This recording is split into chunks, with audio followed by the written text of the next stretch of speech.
자, 이번에는 그 패턴 인식에서 말하는 패턴, 과연 뭘 패턴이라고 그러는지를 알아야지 또 되거든요. 그죠?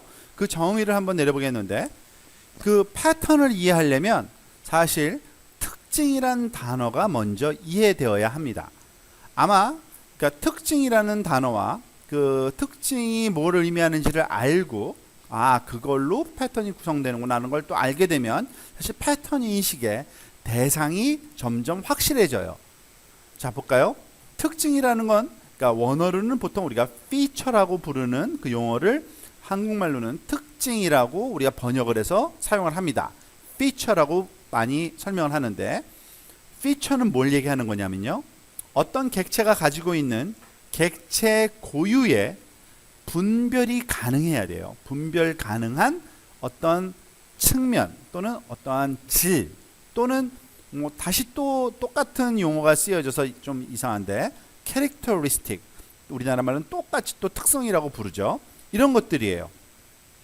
이런 것들은 색깔이 될 수도 있고요, 어떤 상징적인 거죠. 또는 수치적인 값도 될 수 있어요. 높이, 넓이, 무게. 예를 들면 사람 같은 경우에는 보통 여러분들이 어떤 특징을 제일 먼저 보나요? 제일 먼저 봤을 때 키를 많이 보죠. 그죠? 그 사람의 몸의 길이를 보는 겁니다. 그죠? 그것이 하나의 특징이 될 수 있고요.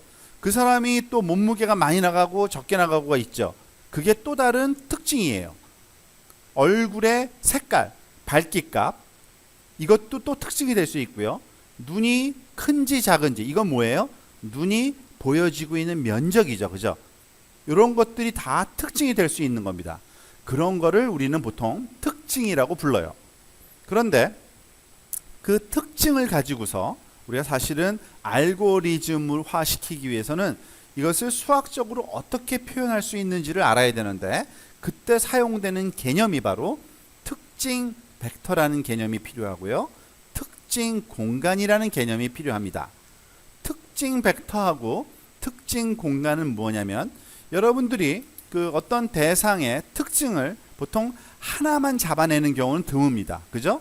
여러분들한테 그 키를, 제일 앞에 앉은 요 세 사람들 키를 준 다음에 누가 누구게 맞춰보라 그러면은 아무도 못 맞출 거예요. 그죠? 여러분들이 그 친구들을 인식할 때 사용하는 정보는 키뿐만이 아니라 그 사람이 안경을 썼는지, 아니면 무슨 옷 입고 다니는지, 머리가 긴지, 몸무게가 많이 나가는지, 또는 외모, 얼굴 형태만 보고도 사실은 인식을 많이 하는데, 자, 그러려면 특징이 한 가지 갖고는 안 돼요. 그래서 키면 키, 몸무게면 몸무게, 눈동자의 넓이면 넓이, 피부 색깔 등등 다양한 특징들을 우리가 가지고서 대상을 인식을 해야 됩니다.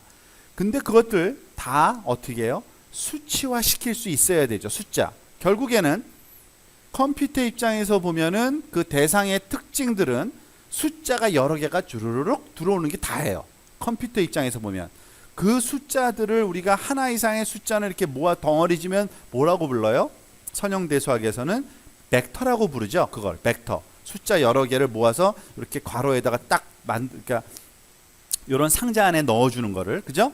이런 거를 특징 벡터라고 부르는 겁니다. 그러니까 특징 벡터는 특징 여러 개를 벡터 형태, 주로 열 벡터입니다. 행으로도 놓고 열로도 놓는데, 열 벡터가 가장 스탠다드한 표현 방식이에요. 이렇게 컬럼 형식으로. 즉 특징이 4개다 그러면은 4차원 열 벡터로 표현된 특징 벡터가 되는 겁니다. 그걸 특징 벡터라고 불러요. 그런데 우리가 알다시피 벡터는 우리가 사실은 그 D차원 공간의 한 점이거든요. 그래서 그거를 우리가 예를 들어서 3차원 이상 되면 표현하기 힘들어서 그림을 3차원까지만 그리는데, 개념적으로는 얼마든지 확장이 가능합니다. 즉 특징의 개수가 3개이면은 3차원 특징 벡터가 되는 거고, 3차원 특징 벡터는 누구예요? 3차원 공간상의 한 점에 불과해요. 그죠? 즉 몸무게가 60kg고 키가 170이고 그리고 머리 길이가 한 30cm, 뭐 이런 점의 위치죠. 그게 결국엔 특징들을 벡터화 시키고 그 벡터를 표현할 공간이 바로 특징 공간이라고, 특징 벡터가 정의되는 그 공간을 특징 공간이라고 부릅니다. 자, 그리고 스캐터 플롯, 분산 플롯이 우리가 굉장히 많이 활용될 건데요. 앞으로 사용될 그런 대부분의 특징 벡터를 특징 공간에 점을 찍을 때 한 사람이 아니라 그러니까 사람이라고 표현해서 좀 그런데 그 대상, 분류 대상이 여러 명이 있으면, 여러 개가 있으면 그 점들이 몇 개가 되겠습니까? 굉장히 많아지겠죠. 그거를 바로 우리가 점으로 표현하면은 그거를 스캐터 플롯, 분산 플롯이라고 부릅니다. 즉 인식 대상이 되는 객체들을 특징 공간에서 특징 벡터가 형성하는 점으로 표현된 그림. 지금 오른쪽 아래에 있는 이 그림은 뭐냐면 전형적인 2차원 스캐터 플롯, 분산 플롯을 하나 보여주고 있는 겁니다. 즉 1번 클래스에 있는 그 해당되는 대상들의 그 1번 특징과 2번 특징을 점으로 찍으니까 여기에 몰려 있고요. 그리고 2번 그 그룹의 대상들의 1번 특징과 2번 특징, 3번 그룹의 1번 특징과 2번 특징을 점으로 표현하면은 이와 같이 그 그룹진, 덩어리진 이런 점들로 표현됩니다. 이게 바로 분산 플롯이라고 부르는 거예요.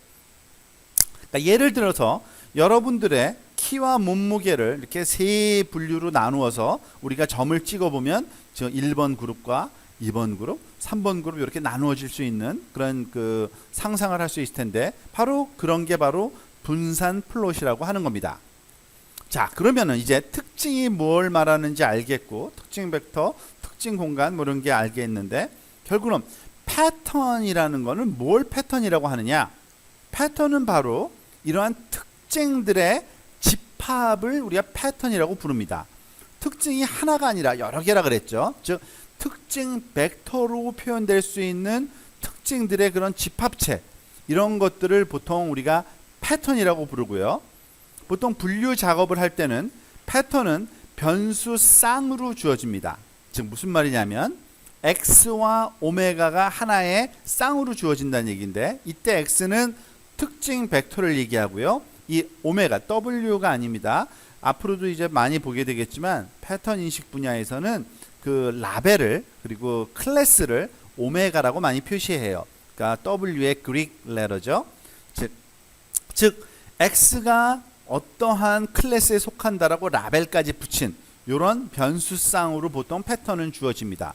즉 키가 얼마고 몸무게가 얼마고 그런 애들은 남자, 키가 얼마고 몸무게가 얼마인 애들은 뭐 여자라고 오메가 값은 남자 여자를 나타내는 거고 x는 키와 몸무게의 그러한 그 벡터 형태 표현이라고 볼 수 있죠.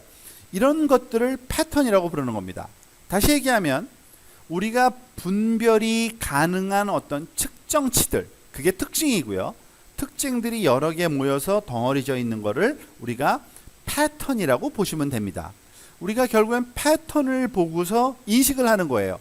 얘의 키와 몸무게와 얼굴 색깔과 뭐 그 입는 옷과 허리 둘레와 이런 걸 보고서 이 친구가 누구인지 우리가 인식하는 것처럼 모든 대상이 특징들을 가지고서 어떠한 그 대상이다라고 판단하는, 이것이 바로 패턴 인식이고 그 패턴 인식의 패턴이 뭔지를 여러분들이 이제 이해하셨다고 보시면 됩니다. 패턴 인식에 있어서 그래서 참 중요한 게 그 특징 벡터를 선택하는 게 참 중요합니다. 무슨 말이냐면 여러분들이 그 친구를 판단할 때 그 사람 목소리로만 판단하면 쉽지 않은 경우가 있겠죠. 그죠?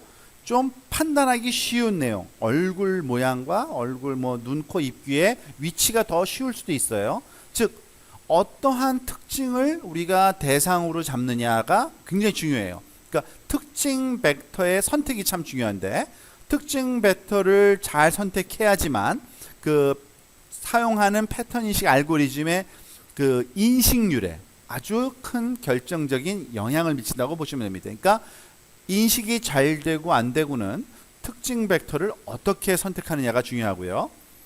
특징 벡터는 다양한 종류가 있을 수 있어요. 여러분 알다시피 어떤 특징은 도움이 되고 어떤 특징은 도움이 안 되는 것도 있어요. 그거를 분산 플롯으로 그려보면은 아주 쉽게 이해돼요. 좋은 특징과 나쁜 특징을 구분할 수가 있어요. 즉 좋은 특징의 예입니다. 즉 파란색 그룹과 초록색 그룹이 특징 벡터를 분산 플롯으로 이렇게 포인트를 점점 찍었을 때 이렇게 구분이 명확하게 되는, 시각적으로. 배드 피처는 뭐예요? 나쁜 특징은 서로 겹쳐지죠. 그러니까 어느 구분을 할 수가 없는 그러한 경우는 나쁜 특징이라고 봅니다. 즉 이 그림으로 설명된 이 내용은 말로 설명하면 이겁니다. 같은 클래스로부터의 표본은 유사한 특징 값을 가져야 돼요. 초록색은 초록색끼리, 파란색은 파란색끼리 모여야 돼요. 얘도 그래요, 지금. 그렇지만 뭐가 달라요? 다른 클래스로부터 취해진 표본은 다른 특징을 가져야 돼요. 그래야만 이것처럼 파란색은 이쪽에, 초록색은 이쪽에 모이는 거죠.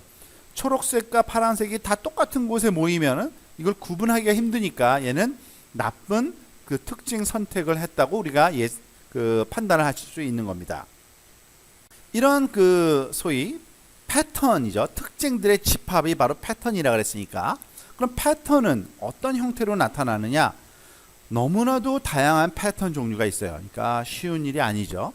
어떤 거는 선형 분리가 가능한 경우가 있고요. 지금 왼쪽에 처음에 그림처럼 어떤 남자의 몸무게와 키와 여자의 몸무게의 키를 이렇게 점으로 찍었더니 다른 곳으로 이렇게 나누어져서 요 점선으로 쭉 나누어도 남자와 여자를 구분할 수 있는 경우, 이런 것이 바로 선형 분리가 가능한 유형이고요. 비선형 분리가 가능한 유형인 경우도 있어요. 그 패턴의 분포 형태가 이런 식으로도 나눠질 수 있죠. 여기에 초록색이 모여 있고 그 주변에 파란색 점들이 모여 있을 때, 물론 얘네들은 이렇게 덩어리져 있진 않지만 파란색과 초록색이 명확하게 구분이 되잖아요. 이런 경우는 비선형적인 분리, 그러니까 나누는 선이 줄이 아니라 직선이 아니라 곡선으로 되어 있는 경우죠. 이런 걸 비선형 분리가 가능한 유형이라고 하고요. 세 번째 같은 경우는 높은 상관을 가지는 유형이라고 그러는데, 그러니까 비슷한 경우예요. 그러니까 관련도가 굉장히 높은 거죠. 겹쳐 있지는 않지만 지금 보다시피 굉장히 분포하는 양상이 비슷한 경우죠. 멀티모달이라는 경우는 하나로 덩어리 짓는 게 아니라 이렇게 파란색 여기 한 덩어리, 여기 한 덩어리, 초록색 여기 한 덩어리, 여기 한 덩어리, 이렇게 분포하는 경우도 있어요. 이런 거는 멀티모달 유형이라고 합니다. 즉 다중으로 덩어리 지어 있는 경우를 우리가 얘기를 하는 겁니다.